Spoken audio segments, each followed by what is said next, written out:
na mimi masikini. Wanna confuse confidence na ego. In my country, mini outcast. Some even think that I'm evil. Juzi katumia jeneza kwa show wakadai hiyo move ni illegal. But I'm forever a rebel and all that I do it for my people. Yeah, wanna confuse confidence na ego. In my country, mini outcast. Some even think that I'm evil. Juzi nikatumia jeneza kwa show wakadai hiyo move ni illegal. Whatever I'm labeled, I'm doing for my people.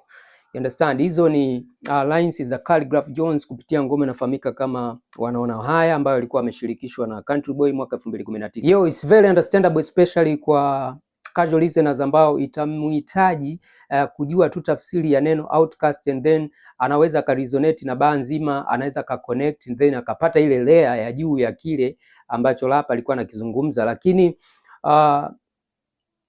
tafsiri yenyewe ya neno outcast tunafahamu ni kwamba ni mtu ambaye amekuwa excluded, kwa maana hatizamu kama kuwa miongoni mwa kundi fulani la watu. So katika muktadha huu alichokuwa nakizungumza Khaligraph anaposema in my country mean outcast, kwa maana ya kwamba when it comes to these rap sheets kwenye nchi yake, like you can't let any rap above him. Kwa hiyo he is on his own league. Ndio hicho kwa nakizungumza hapa kwamba mimi ni outcast, like mimi unaniweka kwanza pembeni and then wanakuja hao wengine, ukizingatia na theme ya ngoma nzima ambayo ilikuwa na tafsiri ya kwamba wanaona haya, like somebody is watching people ambao walikuwa hawaamini like anaweza kafika sehemu fulani. So hiyo ndio ilikuwa tafsiri ambayo mtu akishajua tu neno ile outcast anaweza kapata hiyo layer ya juu and then akaconnect na mazingira mengine like ikaenda akaelewa. Lakini kwa wewe hip hop heads, linapokuja swala unasikia jeneza and then unasikia outcast, lazima ikufikirishe mara mbili, hususan ukizingatia historia ya haya maneno mawili, kwa sababu tunajua outcast pia outcast ilikuwa ni group la rap ambalo lilikuwa likiundwa na Big Boy pamoja na Under 3K. Sasa outcast kupitia video yao ya Hey Ya ilikuwa imetoka mwaka 2003.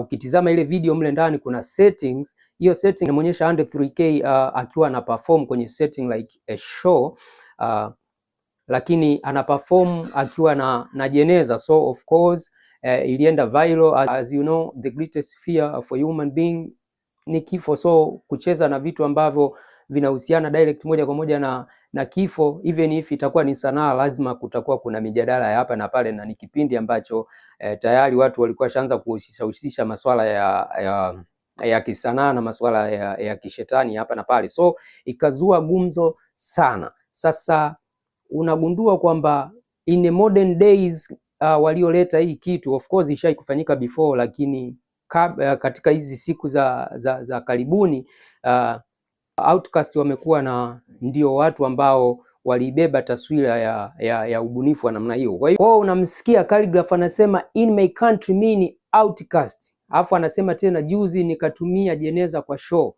Like hata ile video lile jeneza lilionekana katika mazingira ya setting ambayo ilikuwa ni kama hata ile video lile jeneza lilionekana katika mazingira ya setting ambayo ilikuwa Andre 3K alikuwa ana perform. So you can relate kwamba the whole structure ilikuwa ina depends na outcast. Kwa outcast ni double entender, ukiacha kwamba ni neno ambalo linaweza likakupa tu tafsiri ya kawaida, lakini outcast pia alikuwa anamaanisha ni kundi la muziki, and then outcast ya mwanzo ni ile ambayo tulikuwa tumeitafsiri pale awali. So hapo unaweza ukapata picha halisi, lakini pia so mwingine anaweza kauliza kwamba mbona outcast ya wale ina K and then hii outcast ambayo umeitafsiri ina C, like tofauti yake ni nini? Mbona ni maneno mawili tofauti? Of course wale outcast yao pia ilikuwa ni yenye tafsiri hiyo hiyo, lakini tunazungumza kwa sababu ni watu wa sanaa, walijaribu kuitengeneza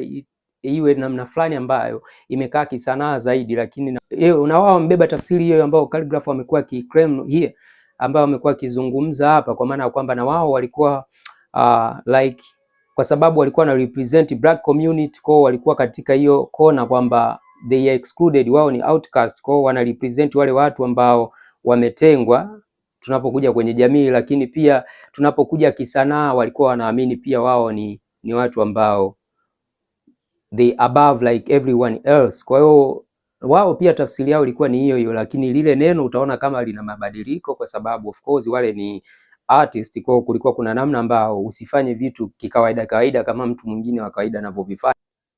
Ngoma hii imetoka 2019. Anaposema juzi nikatumia jeneza kwa show akadai hiyo movie ni illegal, of course hii ngoma ilikuwa imetoka 2019 na 2017 tayari Khaligraph alikuwa amelifanya hili kupitia show zake, as you can see picha hapa, na ikatokea kuna rumors na watu kadhaa wakianza kusema kuna kipindi kile kama ulikuwa unasikia Diamond sijui anamcopy Khaligraph bla bla, kama unafahamu watu wa udaku, lakini history ilikuwa imetokea huko ya mstari huu uweze kuelewa. So kuna yule msikilizaji wa kawaida of course alielewa, which is well and good, lakini kwa wewe ambaye ni hip hop head unakuwa unafahamu kabisa hii bars zimekuwa constructed katika mazingira ambayo yamelizunguka hili neno outcast. So unaweza kupata layer ya pili au ukajua kitu kilicho drive the whole structure hiyo verse ilikuwa ni kitu gani. So yeah, till next time.